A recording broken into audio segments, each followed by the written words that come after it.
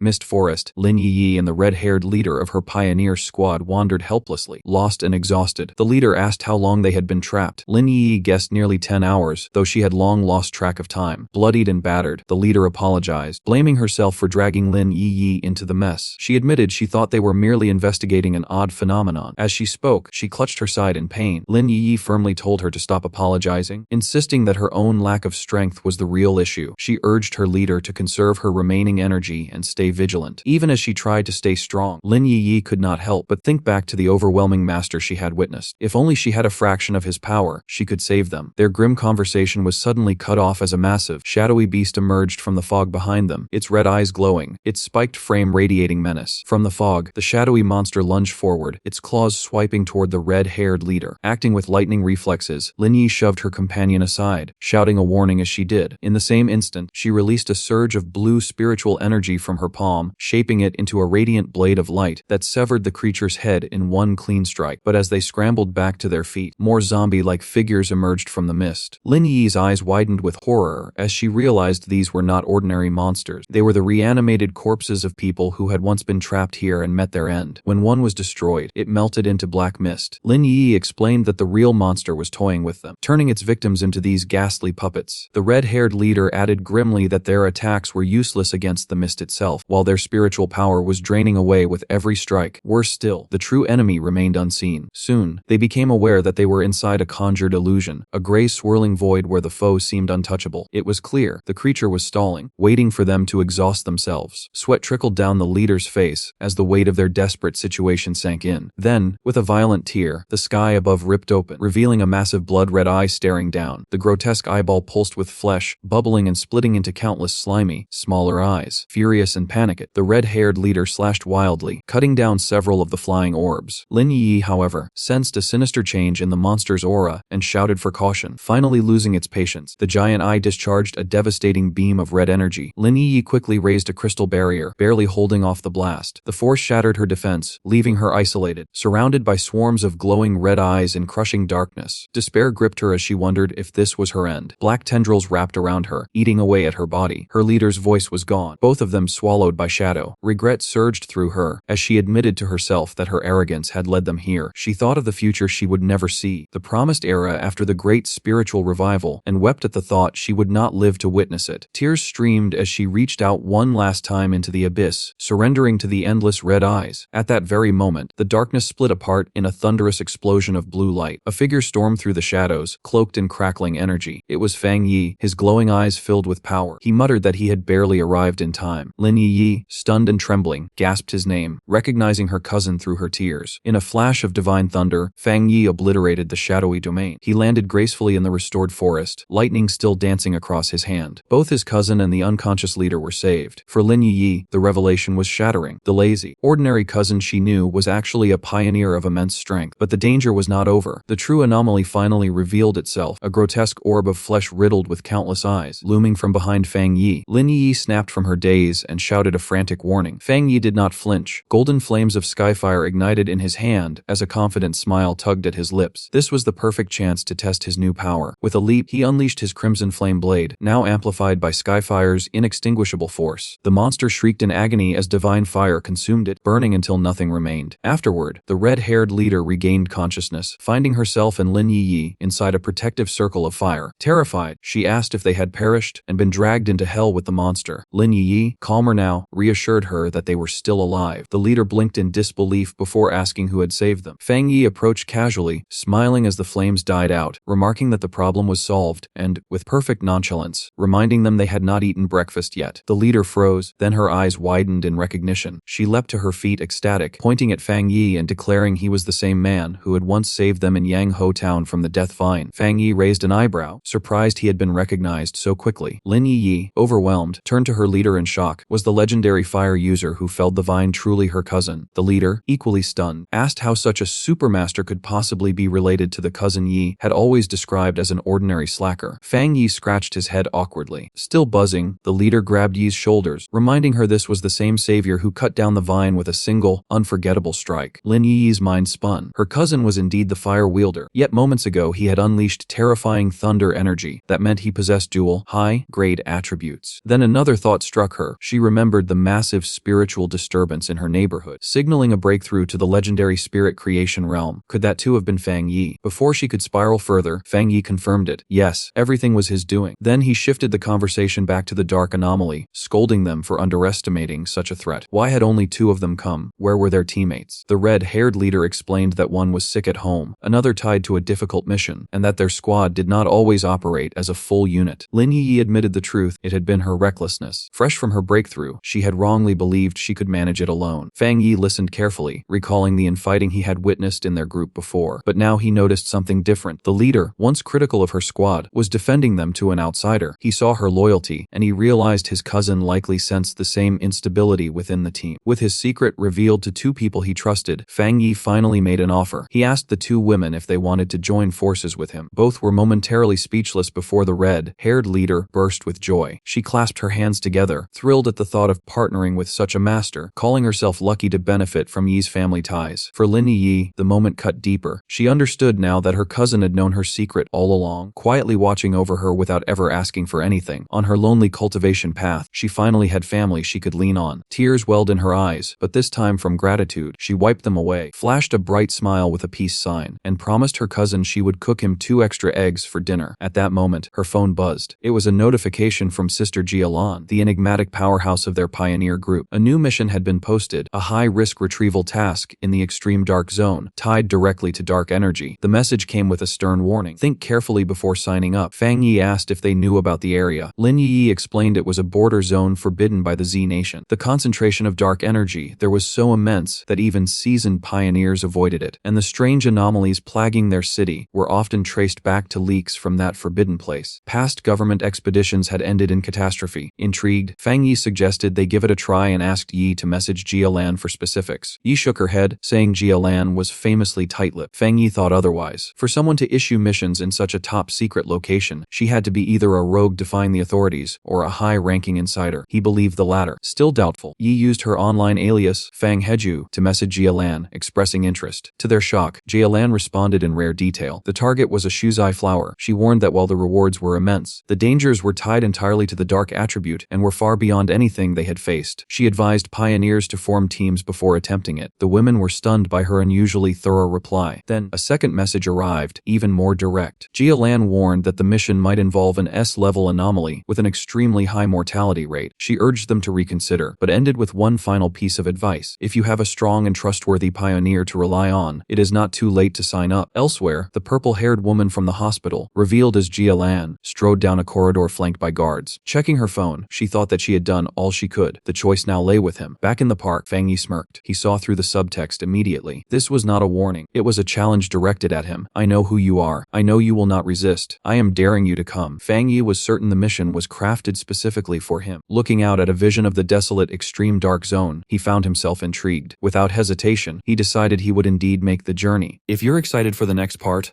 leave a comment, and I'll do my best to bring it to you as soon as possible.